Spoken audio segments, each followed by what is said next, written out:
उत्तर प्रदेश की राजनीति में इन दिनों कांवड़ यात्रा छाई हुई है। जहां कांवड़ यात्रा को लेकर हो रहे विवाद के बीच सीएम योगी ने जातीय विद्वेष फैलाने वालों को आड़े हाथों लेते हुए कुछ लोगों को लातों का भूत बताया, तो वहीं अब अखिलेश यादव ने पलटवार किया है। उन्होंने बिना नाम लिए कहा कि कुछ लोगों का भूत तो भूत उतारेगा और कुछ नहीं कहना है।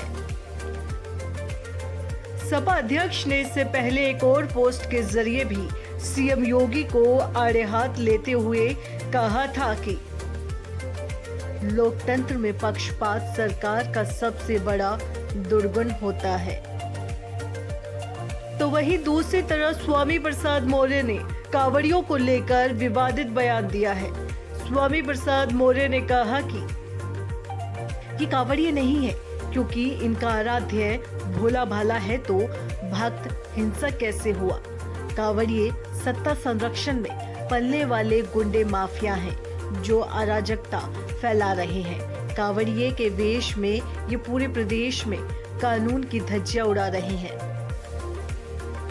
इतना ही नहीं, स्वामी प्रसाद मौर्य ने आगे कहा कि जिस तरीके से बीजेपी सरकार इस प्रदेश को अराजकता की आग में झोंक रही है, बीजेपी संरक्षण प्राप्त गुंडे माफिया और अपराधियों को कानून से खिलवाड़ करने की पूरी छूट दे रही है।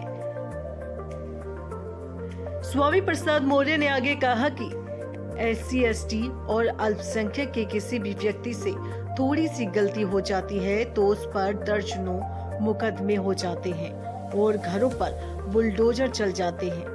लेकिन बीजेपी संरक्षित गुंडे पूरे प्रदेश में कानून की धज्जियां उड़ा रहे हैं। साल 2027 के चुनाव में हमारा नारा होगा, बीजेपी हटाओ, देश बचाओ। क्या था सीएम योगी का बयान?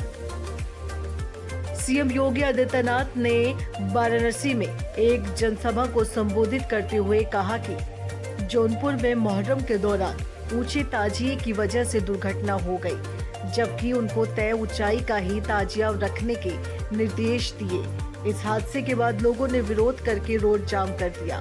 पुलिस ने मुझसे पूछा तो मैंने कहा कि लाठी मारो, इनको ये लातों के भूत हैं, बातों से नहीं मानेंगे।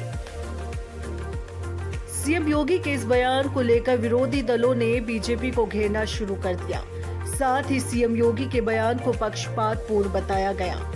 बता दें कि कांवड़ यात्रा के दौरान कई जगहों पर कांवड़ियों के उत्पात की खबरें आ रही हैं, जिसके बाद सपा समेत कई सियासी दल इन घटनाओं को लेकर सवाल उठा रहे हैं। फिलहाल कांवड़ यात्रा को लेकर जो विवाद हो रहा है और कांवड़ियों को कोई गुंडा तो कोई आतंकवादी बोल रहा है, क्या इससे देश की आस्था को ठेस नहीं पहुंचती है?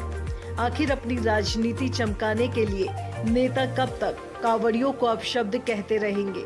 जानकारी कैसी लगी है कमेंट करके जरूर बताएं। साथ ही डुगू की डिग्गी को जल्दी से जाकर सब्सक्राइब करें ताकि आपको आगे भी ऐसी जानकारी मिलती रहे।